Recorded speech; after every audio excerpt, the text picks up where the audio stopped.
our skill today is changing the dressing and flushing central venous access devices. You'll also see them called CVADs or central lines. Our patient today has a central line in the subclavian vein, and it's a triple lumen catheter, so the tip of that sits right in the heart. We're going to be changing that dressing, flushing those lines, and we get started, as always, with our ABCs. So Mrs. Allen has gathered her supplies. She's getting herself organized there. She's going to perform hand hygiene, introduce herself, and identify the patient. Remember, we use 2 patient identifiers always. Patient name, date of birth, and we ask them to state that for us, and we check the armband. We're also going to provide for privacy, which Mrs. Allen has done. She's pulled the drape. And then we're going to explain the procedure and verify the patient's understanding of that procedure. It's a good idea at this point, make sure you have a trash receptacle available so you can put your trash in right there for you. You want to adjust the bed to a comfortable working height. So the catheter itself should be at a comfortable height for you. Usually elbow height or maybe even waist high would be good. We're going to assist the patient to a comfortable position that provides easy access for us to get to that site. If the patient has a PICC, the arm would be positioned extended from the body below the heart level. And the next thing we're going to do is apply a mask to the patient.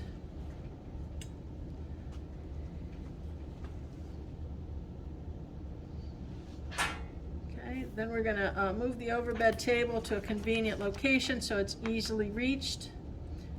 So the next thing Mrs. Allen is doing is opening her sterile pack. She's going to then remove the mask and place the mask on herself. So both she and the patient are masked. If you are in a facility that is requiring masks as a routine for your day-to-day care, you walk in, you have a mask on at all times, you need to put this mask on over top of that. Treat that routine mask as if it were just your skin. Okay, so place the mask over it. You have your overbed table there. The next thing you're going to do is to remove the dressing, and this can be a little bit of a challenge. It's a good idea also at this point, as you're getting ready to remove that dressing, to look at the insertion site through the old dressing. These dressings are transparent, and you should be able to see the insertion site. Look for any signs of redness, tenderness, discomfort. Note any pain. Watch the patient's response as you're palpating the site through the dressing. Then you'll remove the old dressing beginning at the device hub. You're going to hold the hub with your finger so that that dressing doesn't pull the catheter. You're going to gently pull that dressing perpendicular to the skin. Once you have it off, that can go into the trash. Our mannequins don't do very well with masks, so hopefully your patient will be able to keep his or her mask on. Okay, once we're done with that, the gloves will come off and we'll perform hand hygiene. If there is a stabilization device, you would have removed that at the time you removed the dressing too, before you took your gloves off. The next thing we're going to do is take our pack out of the overbag, and we're going to open this pack to create a sterile field.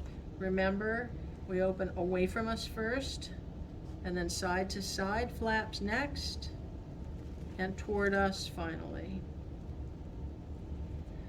Okay, and before we glove, we're going to add other supplies to our field because these kits don't have everything we need. So Mrs. Allen is going to be adding flushes, sterile flushes to her field. Not every flush is considered to be sterile. What's inside the syringe is sterile, but the packing itself may not necessarily be sterile. So be sure what you're adding to your sterile field is considered a sterile item.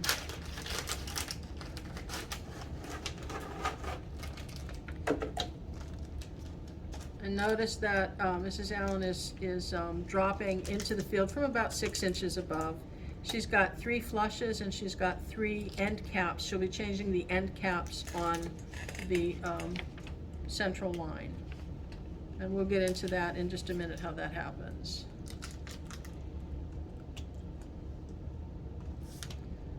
And then we're also using a product called a BioPatch. A BioPatch is a small gauze patch that's impregnated with a product that helps prevent infection at the site. As you watch Mrs. Allen sterilely gloving, I want to remind you of a few things. Remember, with your sterile field, the 1-inch border is considered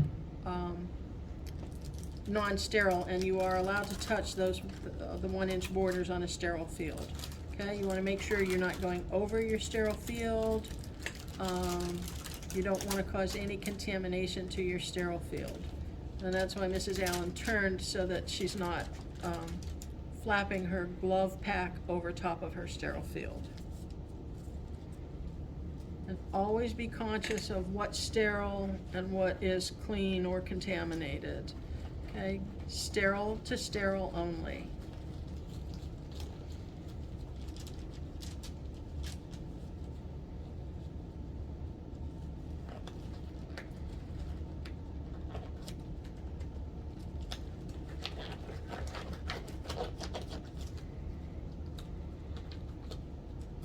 All right, notice that Mrs. Allen put her gloves on and then adjusted her fingers within the finger sleeves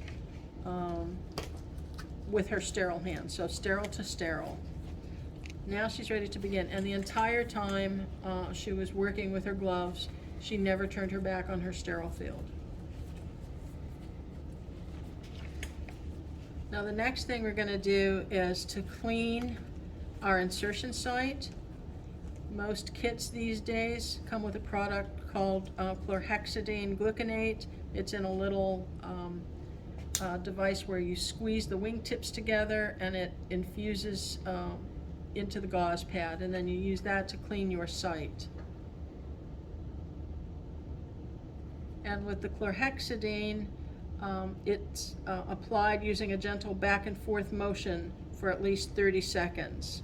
Okay, so you go all over the site for at least 30 seconds, and it's important that you time yourself, because what you think is 30 seconds really may come far short of what we need to ensure sterility of that site. Okay, and you want to cleanse the site covering at least a 2 to 3 inch area. After you've cleansed that site for 30 seconds, then you go down the lines with the chlorhexidine to clean those lines. Notice as Mrs. Allen dropped her chlorhexidine scrub, she dropped it from her waist into the trash. The next thing that she will do is to place the BioPatch. The BioPatch goes on with the blue side up and with the slit facing the hub. And that sits right down on the insertion site.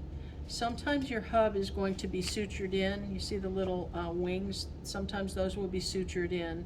You just have to do the best you can to get that BioPatch in there. Now, after we've allowed that site to completely dry is when we put the BioPatch on. The next thing we're going to do is to put our dressing on. And we'll use an Opside or Tegaderm dressing. It's a transparent dressing that goes over the site. It allows visualization of that insertion site. So the next thing we're going to do is place this dressing over the site. You want to try to center it, and as you do, you're going to start pressing gently down. You want to work all of the air out of the dressing, so the dressing lays flat against the skin without any pockets of air.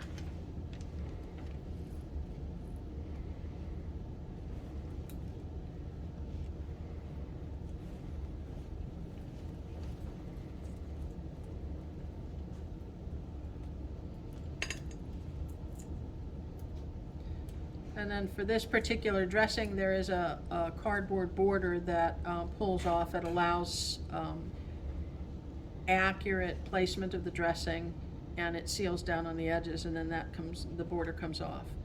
Mrs. Allen has prepared the label, because every time we do a dressing change, we need to date, time, and initial it, so that anybody coming behind us knows when that dressing was changed.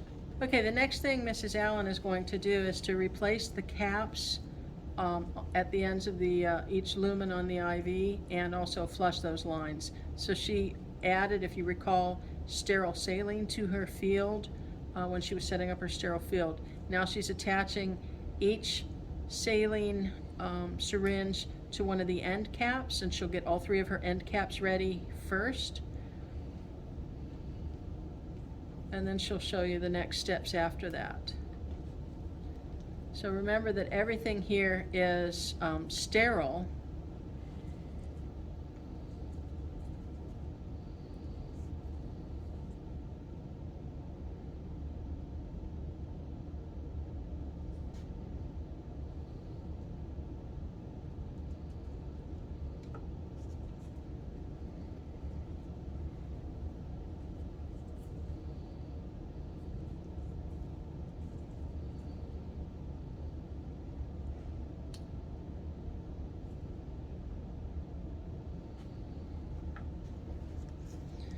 And as she removes the end caps from each line, she's going to first make sure that the line is clamped.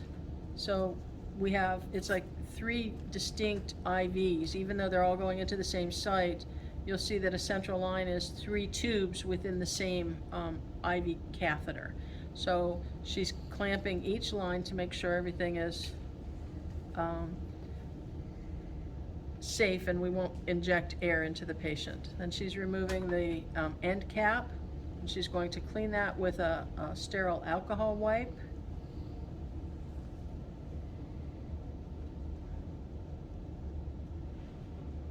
And she's going to attach her flushed new end cap. She's going to unclamp the line.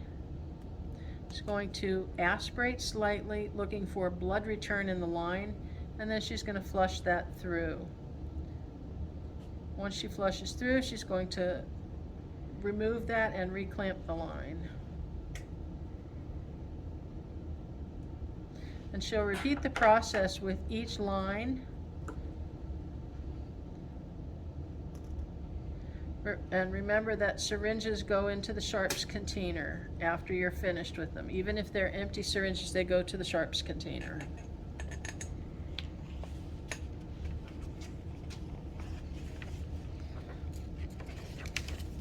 What we're attaching and using to flush are 10 milliliter syringes.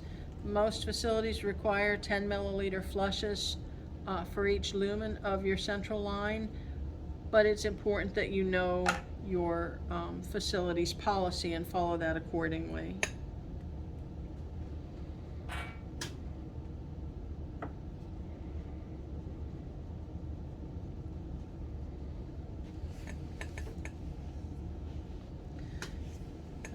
And don't forget, we're pulling back slightly. It's called aspirating. We're aspirating slightly to ensure that we have good blood return in these lines.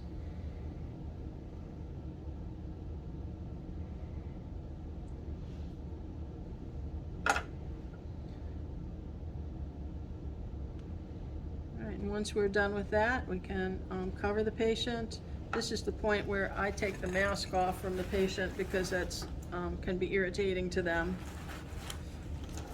And we clean up our space. We do our XYZs. Don't forget to label your dressing, the date, time of change, and your initials. If there's a stabilization device, some facilities are using stabilization devices. We'll show you one in the classroom, but aren't going to necessarily demonstrate that right now. But if a stabilization device is used, you want to make sure that's applied before you leave. And then you will complete your XYZs, position your client for comfort and safety, gather and remove your equipment, wash your hands, assess for any client needs. Are they hungry, thirsty, in pain, have to go to the bathroom? And then you want to document appropriately for the procedure.